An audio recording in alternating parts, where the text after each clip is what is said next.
20.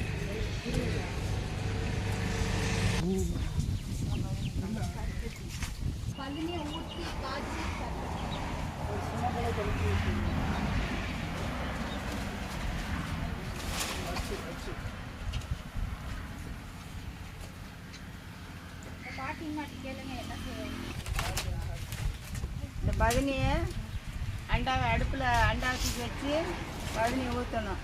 பதினியை ஊற்றி டீயை போட்டு அது நல்லா கொஞ்சம் வற்றி வந்த பிறகு கூச்சாரம் வந்துடும். அப்புறம் பருவம் எடுத்து அப்புறம் கிண்டி அது உரையவும் இந்த இருக்குல்ல கொட்டை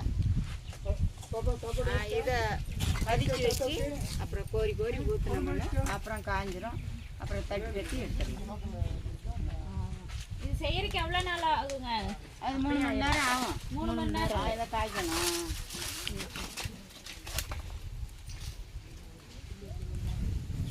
தண்ணியாக தானே இருக்கும். ஊற வத்தணும் இல்லை போட போட எரிச்சிட்டே இருக்கணும். விறகு போட்டு விறகு போட்டு எடுத்துக்கிட்டே இருக்கணும். அப்புறம் அந்த பருவம் வரையும் கூச்சாரம் வரும்ல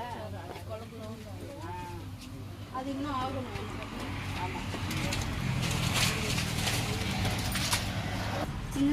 இப்போ அது இப்போ பண்ணிட்டு இருக்காங்க. இது ஃபஸ்ட்டு பண்ணதாட்டுக்கு